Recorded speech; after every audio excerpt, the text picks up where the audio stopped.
Amelia Brooks sat at her desk in the sleek law office, her usual spark dimmed. At 26, the vibrant paralegal and assistant was a shadow of herself, her hazel eyes distant, lost in a storm of thoughts. Her chestnut hair, usually neatly pinned, fell in soft waves, framing a face etched with worry. As her boss, Edward Harrington, strode in with a warm good morning, Amelia barely noticed. Edward, a commanding figure at 45, raised an eyebrow. "Rough start, Amelia?" he asked, his voice tinged with concern. Margaret Hayes, the office manager, a wiry 60-year-old with silver hair and stern glasses dangling from a chain, smirked.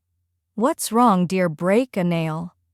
Her tone dripped with mockery, sharp as ever. Amelia's jaw tightened, her heart pounding. "Leave me alone," she snapped, her voice cracking under the weight of her secret. "Miss Brooks, my office." "Now," Edward said firmly. Amelia followed, her steps heavy. Edward, 6'2", and impeccably dressed in a tailored suit, exuded authority. A Naval Academy graduate with a Georgetown law degree, he carried a military precision softened by kindness. Behind his grand mahogany desk, he studied her. "Amelia, I've never seen you like this. Talk to me." She hesitated, her fingers twisting nervously. "I'm just not feeling well, sir. I'll keep it from affecting my work." Edward nodded. "Good. Prep for our 10 a.m. meeting with the usual team." But his eyes lingered, sensing more beneath her words. Edward was managing partner at Sterling Harrington and Pierce, a prestigious Denver firm specializing in mergers and acquisitions, unlike the personal injury mills common in the city. His mentor, Thomas Sterling, had retired to a state judgeship, leaving Edward to lead at 45. Victor Pierce, the other key partner, worked alongside a dozen associates and paralegals, their success fueling their wealth. Amelia pushed through the day, her mind churning. She'd woken nauseous, her period a week late. She and her boyfriend, Nathan, 26, had been careful, or so she thought. What if she was pregnant? How would Nathan react? Her chest tightened, fear clawing at her. On her way home, she stopped at a pharmacy, grabbing a pregnancy test with trembling hands. The next morning, the test glowed blue. Panic surged. After work, she called Nathan, her voice shaky. "I need to see you." At 7 p.m., she knocked on his apartment door, her heart racing. They'd dated for a year, meeting at a mutual friend's party, their chemistry instant but casual.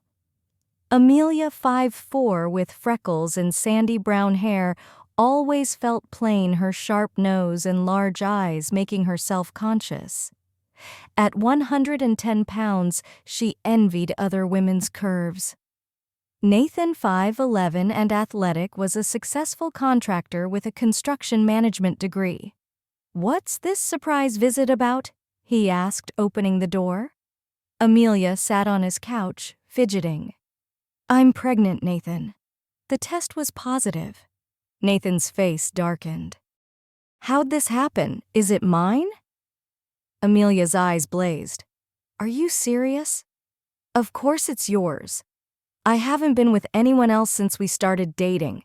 His voice rose. "You let this happen. How much is it gonna cost? I'll pay half."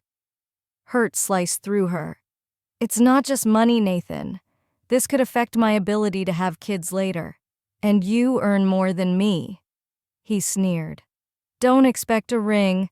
I always use protection. It's probably not even mine. Get out." Amelia slapped him, tears burning her eyes, and stormed out. Back home, she collapsed, sobbing, the weight of rejection crushing her.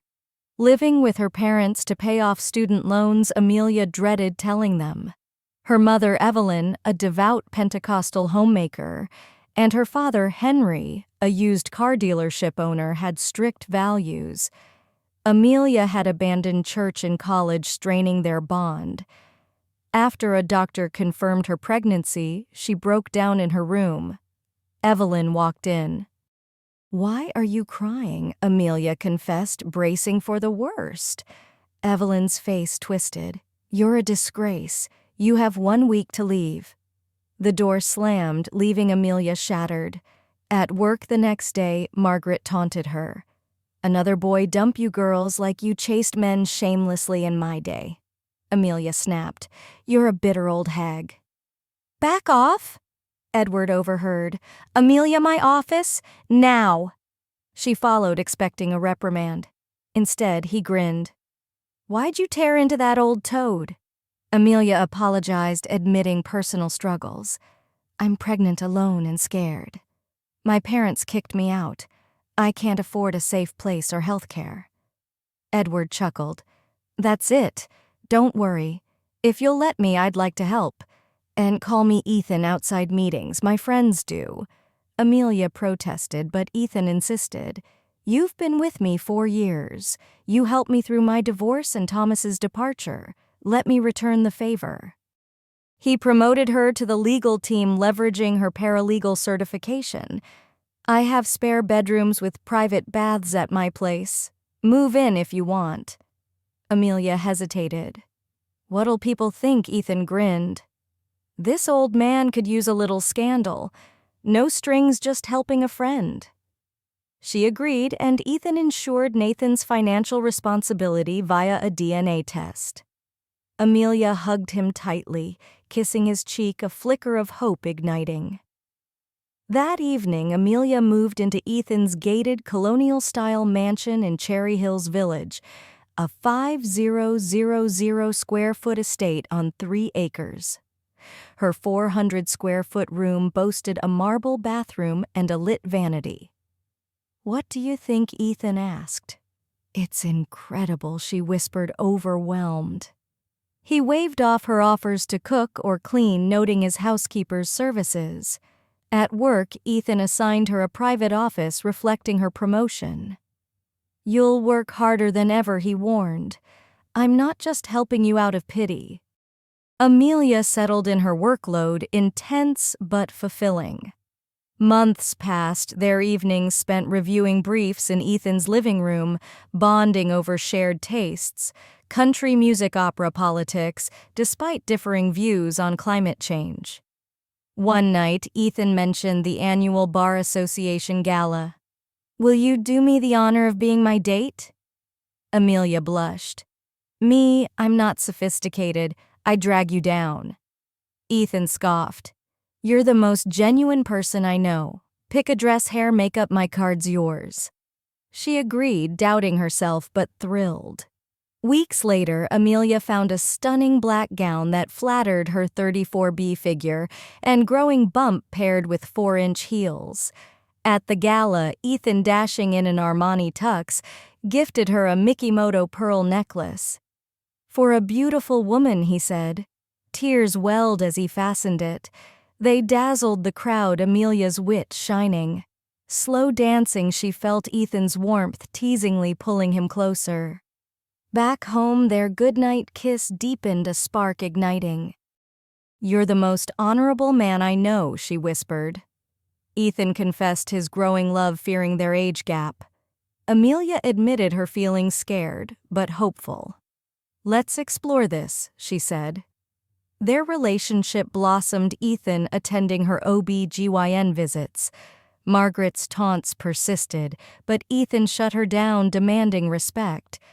Amelia shared her past, a strict upbringing, minimal affection, and Nathan's betrayal. Ethan revealed his privileged Boston roots, naval service, and loveless marriage to Clara, his ex-wife. Their bond deepened, rooted in mutual respect. At 7 months pregnant, Ethan invited Amelia to Naples, Italy for his reserve duty. They worked days, explored nights, and made love passionately. Back home, Amelia's water broke early. Ethan, panicked, rushed her to the hospital. After 12 hours, Charlotte Evelyn Brooks was born, 6 pounds 11 ounces, with Amelia's hazel eyes. Ethan demanded a DNA test confirming Nathan's paternity and notified Amelia's parents. Evelyn and Henry arrived, Evelyn venomous. "Are you another devil?" My daughter shacked up with Ethan fired back, defending Amelia's strength. Their confrontation left Amelia heartbroken but resolute. Evelyn demanded Amelia give up Charlotte and return to church. Amelia refused, choosing Ethan and her daughter. At home, Ethan doted on Charlotte, waking for diaper changes. One day, Nathan was served paternity test papers. Furious, he confronted Amelia's parents, learning she lived with Ethan. Court-ordered results confirmed his fatherhood, and he grudgingly paid support, never visiting Charlotte. At a Mexican restaurant, Nathan taunted Amelia publicly. Ethan intervened, diffusing the tension with calm authority. Later, Amelia asked about law school. Ethan suggested military funding or marriage. Kneeling with a 2-carat diamond, he proposed, "Marry me, Amelia, I love you." Sobbing, she accepted, stipulating a prenup and equal partnership. Ethan added, "I want to adopt Charlotte." Amelia agreed, overwhelmed by his love. Their wedding, officiated by Thomas Sterling at Ethan's mansion, was a fairy tale affair. Amelia glowed in a lace gown, Ethan in his naval dress uniform. 60 guests, including Denver's elite, celebrated. For their honeymoon, they took Charlotte to Napa Valley, balancing romance and parenting. Ethan negotiated with Nathan, who relinquished parental rights, freeing Ethan to adopt Charlotte. Amelia's mother, Evelyn, called post-wedding offering conditional forgiveness tied to church donations. Amelia hung up, hurt but empowered. A speeding ticket incident with a flirtatious cop infuriated her, but Ethan's humor and a call to the police chief eased the sting. To tweak Evelyn, they attended her church in a limousine, dripping in elegance, Ethan joking about Wiccan rituals. Evelyn's shock was priceless. A neighbor's son mistook Amelia for Ethan's niece, asking her out. Ethan laughed, teasing her allure. Amelia aced the LSAT, starting law school with Ethan's support. 3 years later, she graduated 12th in her class, passing the bar to join Sterling, Harrington, and Pierce as a junior associate. On her first day, Margaret apologized for years of cruelty, admitting jealousy over Ethan. Amelia gifted her a spa day, sparking a friendship. Margaret's transformation, including a date with partner Victor, warmed Amelia's heart. Evelyn's sudden death from a lightning strike during a church picnic stunned Amelia. At the funeral, Henry apologized, seeking reconciliation. Over months, he became a devoted grandfather. Amelia and Ethan thrived, Charlotte growing into a cardiologist who married a firm lawyer. Ethan retired at 62, passing at 87. Amelia, devoted, died at 79, never loving another. Nathan faded from their lives, irrelevant. Charlotte knew only Ethan as her father, a testament to their unbreakable bond.